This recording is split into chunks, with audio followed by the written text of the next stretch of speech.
Read it all, and don't say a word to anyone until you do.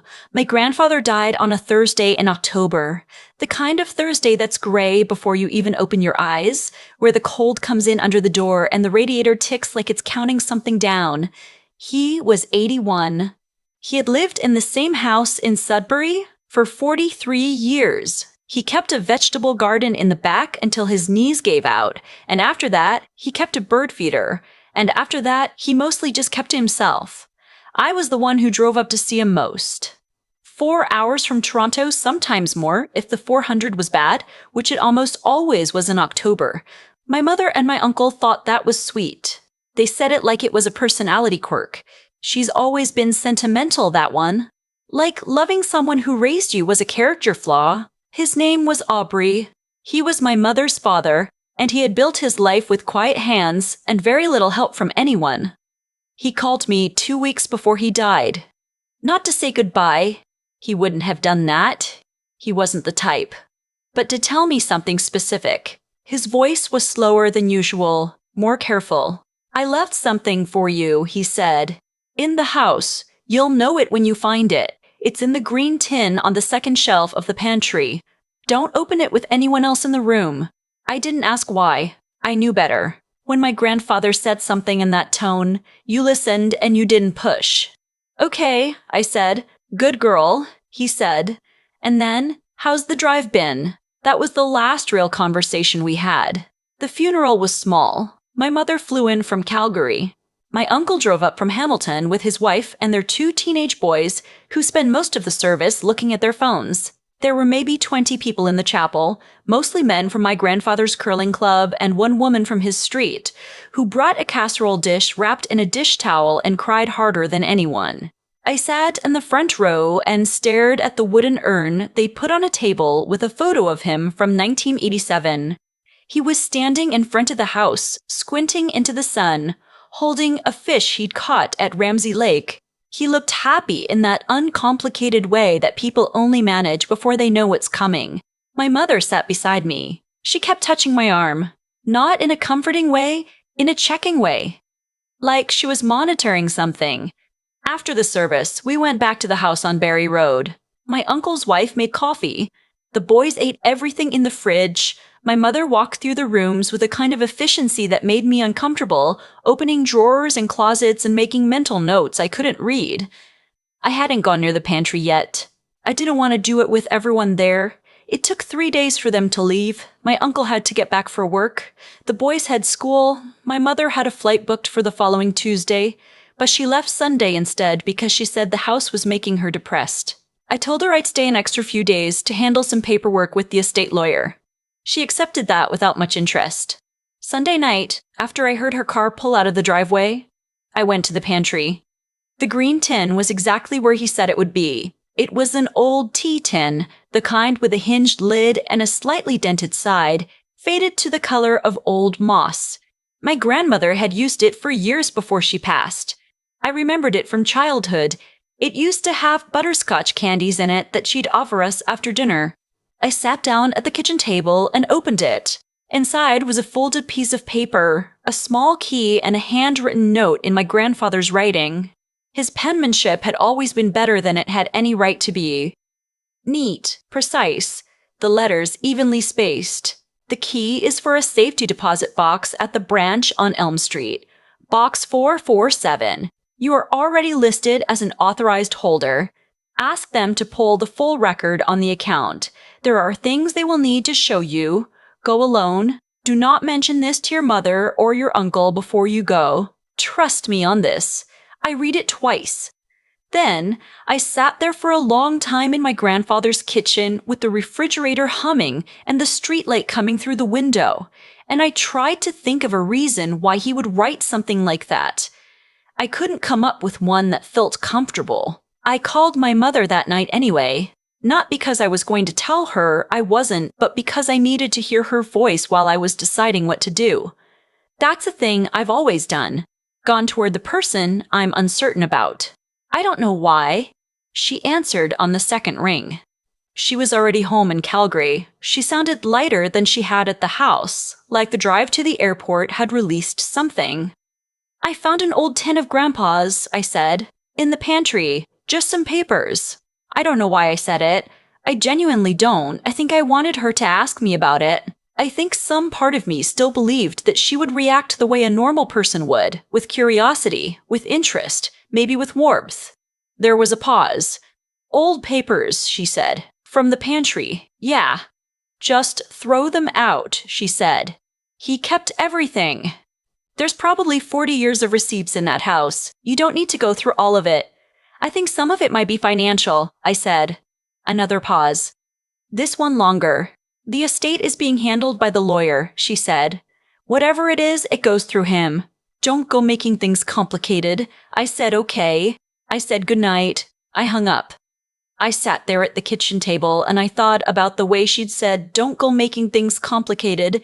Not that's interesting. Not what kind of papers. Not we should look at those together. Complicated. Like I was the thing that would make it that way. I looked at the key on the table. I thought about my grandfather's voice on the phone. Don't open it with anyone else in the room. And then, trust me on this. He had known what he was doing. He had always known what he was doing. He had always known what he was doing. I went to the branch on Elm Street the next morning at 9 o'clock when they opened. I brought the key and my ID and the note with the box number. The woman at the front desk was younger than me. She called someone named Mr. Arsenault who came out from an office in the back. He was probably 60, with reading glasses on a cord around his neck and the careful, unhurried manner of someone who has learned to be precise because precision matters. I explained who I was. I showed him the note. He looked at the key, then at me, and he said he'd need to verify a few things and asked me to take a seat. I sat in one of the chairs near the front window and watched the street. It was a Monday morning in October. People walked by with their collars up, heads down. Mr. Pornt. Arsenault came back after about 8 minutes. He sat down across from me, not behind a desk, in the chair beside me, and that's how I knew something was wrong. People sit beside you when they have something to tell you that they want to deliver carefully. Your grandfather opened this account in 2019, he said. He named you as an authorized holder at that time. We have that on record. Okay, I said. He also flagged this account, he said. There are notes attached to it. And he left a sealed letter in the box itself, addressed to you. He paused. There are also some irregularities in the transaction history that were flagged internally some time ago. Because of the notations your grandfather added, we were instructed to preserve the records and wait. Wait for what? I said. For you, he said. He was quite specific. Mr. Arsenault put on his reading glasses. He was quiet for a moment in the way that people are quiet when they are choosing their words, not for softness, but for accuracy. Miss, he said, I need to ask you a few questions before we proceed, and I want you to know that whatever the answers are, you are not in any trouble. You came here because you were supposed to come here. Is that clear? I nodded. He asked me if I had been aware of a joint investment account that my grandfather held with my mother, opened in 2018. I had not. He asked if I was aware of a series of transfers from that account, totaling approximately $230,000, made between January 2019 and March 2022. I was not. He asked if I knew that my grandfather had documented each of those transfers with handwritten records, photographs of statements, and a log that he had personally delivered to the branch manager at the time, requesting they be held with the account. I did not know that. I looked at Mr. Brand. Arsenault and I said, very carefully, how much was in the account originally. He told me. I stared at the window for a moment, at the street, at the gray sky, at a woman walking a dog that kept stopping to sniff at the curb. $382,000. Money my grandfather had saved over 4 decades of working as a machinist at a mining equipment manufacturer in Sudbury. Money he'd put away in small amounts, year after year, that he described to me once as the bit I want to make sure goes somewhere right. More than half of it was gone. The letter in the box was 4 pages long, written in the same careful handwriting as the note in the tin. He had started documenting what was happening in 2019 when he first noticed the discrepancies. He hadn't told me because he said he didn't want me to be in the middle of it, and because he needed proof before he said anything to anyone. He didn't trust what would happen if he spoke too soon. He was 80 years old, he wrote, and he knew how easy it was for people to decide an old man was confused. He had spent 3 years building the record. Every transfer, every date, every phone call he'd remembered well enough to transcribe afterward. He wrote down what my mother had said when he asked about the money, which was that it had been reinvested, that it was fine, that he was worrying over nothing. He wrote down the time my uncle called him and told him to stop asking questions because it was upsetting her. He wrote that he didn't want to destroy the family, that he had tried to believe there was an explanation, that eventually he had understood there wasn't one. I am not angry, he wrote, and I believed him because he never was, not in the way other people were. I am tired, and I want what is yours to be yours. I worked too hard for it to disappear. At the very end of the letter, he wrote, "You were always the one who showed up. I want you to know I noticed. I always noticed." I folded the letter. I put it in my jacket pocket. I pressed my hand flat against my chest for a moment, and I breathed. Mr. Arsenal was waiting. "What do we do now?" I said. "With your permission," he said, "we contact our compliance department, and given the documentation your grandfather provided, I would strongly recommend you speak to a lawyer today. Not next week, today." I thought about my mother's voice on the phone Sunday night. "Don't go making things complicated." "I have one question," I said. "The accounts my grandfather flagged. Is that documentation admissible? Like, legally, does it hold?"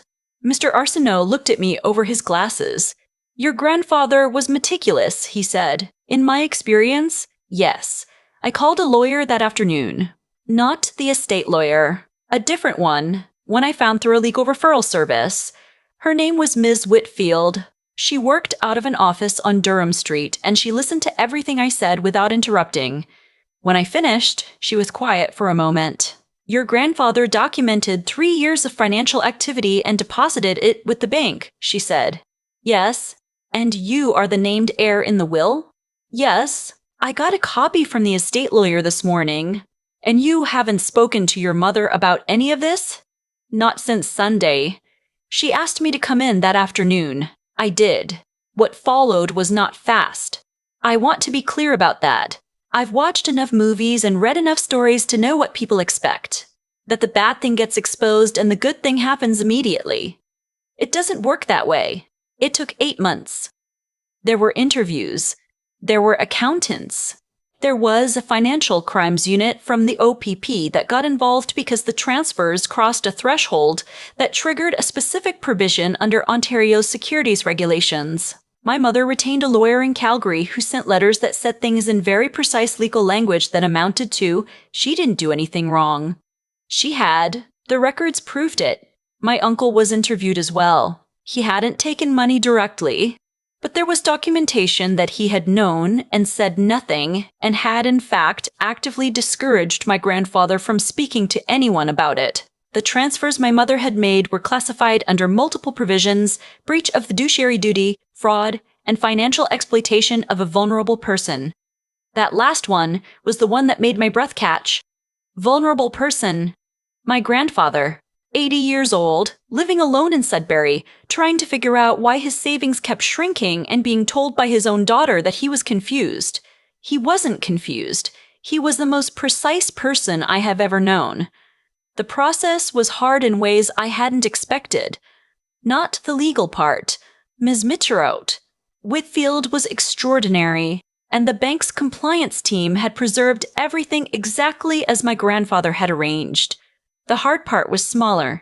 It was calling my aunt in Hamilton to tell her that her husband had known and done nothing. It was the moment at the preliminary hearing when my mother walked in and looked at me across the room like I had done something to her, like I was the one who had reached into her father's accounts and helped myself to 30 years of Saturday mornings spent not spending money. It was the night I sat in a parking lot outside a Shoppers Drug Mart on a Tuesday in March and couldn't make myself go in because I didn't have the energy to perform being a regular person. I called my best friend, Joelle, from that parking lot. We'd known each other since grade 11. She answered immediately, and she didn't tell me it would be okay, which was the right call, because she couldn't know that, and neither could I. "I'm in a parking lot," I said. "I know," she said. "You're allowed to be."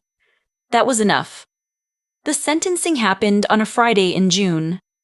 I didn't go. Ms. Marr. Whitfield said I didn't have to, and I decided she was right. I was in Toronto by then, back at work, trying to stitch together the routine I'd had before October. She called me at 2 in the afternoon. My mother received a conditional sentence and house arrest for 12 months, followed by 2 years of probation. The court also ordered full restitution of the funds. My uncle received a suspended sentence and community service for his failure to report and was required to provide a written statement for the civil proceedings. The civil case resulted in a judgment that returned the remaining recoverable amount to the estate, which passed to me as the named beneficiary. It wasn't everything. Some of it had been spent in ways that couldn't be reversed, but most of it came back. The number Ms. Whitfield read to me over the phone was enough to make me put my hand over my mouth in my office with the door closed. My grandfather had planned for this.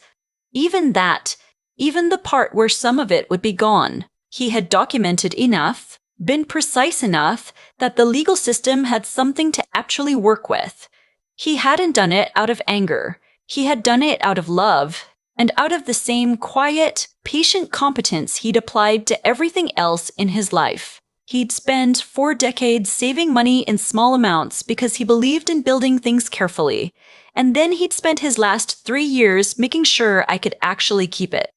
I went back to Sudbury in August, not for any legal reason. I just wanted to go. I drove up on a Saturday, the kind of August day where the light is different. Slower, like the year knows it's starting to turn. I stopped at Tim Hortons in Barrie, the way I always did on the drive up. I got a large coffee and I drove the rest of the way with the windows down. The house on Barrie Road had been sold through the estate. I knew I wouldn't be able to go in. I just parked across the street for a few minutes and looked at it. The new family had painted the front door red. There were bikes on the porch and a soccer net in the driveway. The bird feeder was gone. I'd taken it before the house sold. It's in my apartment now, in a window box on my balcony in Toronto. There are no birds because I live on the 5th floor, but it's there. I drove to Ramsay Lake after, sat on the rocks where my grandfather used to fish. The water was very still. Some geese were moving across the far end in a loose, unhurried line. I thought about what he'd said on the phone. You'll know it when you find it. He had left me more than the money. He had left me proof that someone had been paying attention, that someone had seen how I showed up, and quietly, carefully, made sure it counted for something. I'm not a person who is comfortable with inheritance. I want to say that clearly. I think about the money and I feel something complicated, because money that comes from an ending is never entirely clean. But I also think about the letter. I want what is yours to be yours. And I think about what it means to be trusted by someone who was meticulous about what he trusted, and who chose, at the end of his life, to spend his precision on me. I used part of it to clear my student debt. The rest is invested, carefully, in an account that I review every month. I have a will now. I have my affairs in order, in the way that you do when you understand that documentation is a form of love. My mother and I have not spoken. I don't know if we will. I've thought about it more than I expected to, not because I miss her exactly, but because grief is not simple and family is not simple, and I'm still figuring out what it means to be the person left holding all the proof.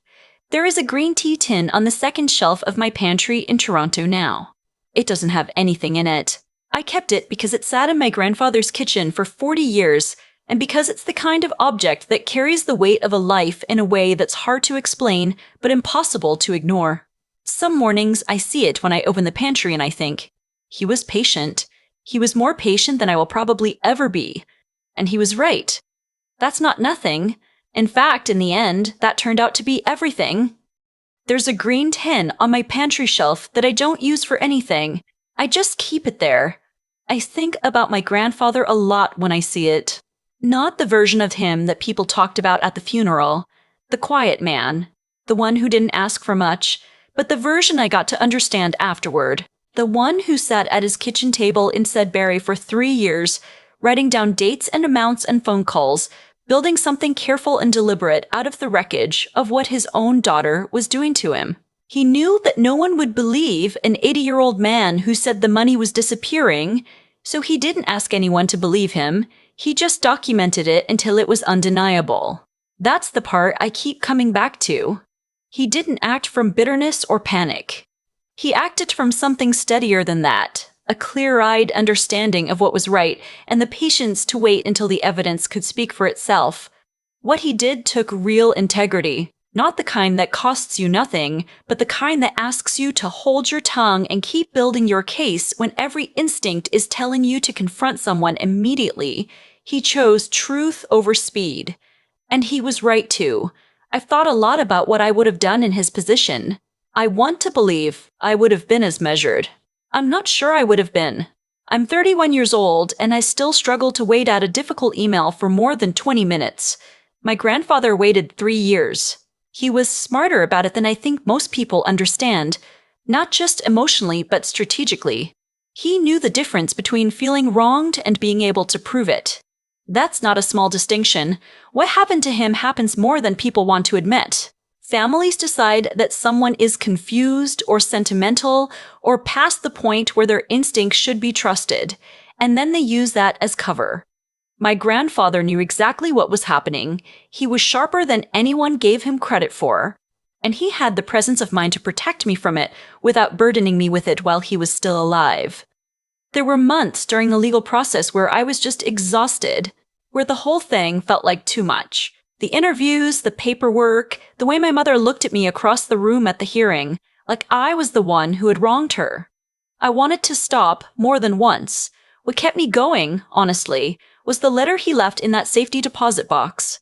The care he had put into it. You don't build 4 pages of precise handwritten documentation for someone you're not sure about. He had decided I could carry it. I didn't want to prove him wrong. I think what this whole thing taught me, if it taught me anything, is that showing up matters in ways you can't always see in the moment. I drove to Sudbury because I wanted to, because I loved him. I wasn't keeping score. But he noticed. And in the end, that noticing became the shape of everything that came after. The tin on the shelf doesn't have anything in it. But every time I open the pantry, I think, be the kind of person someone would trust with a key. Be patient enough to do things right. Be honest even when it costs you something. That's what he left me alongside everything else. I think it's the part that will last the longest.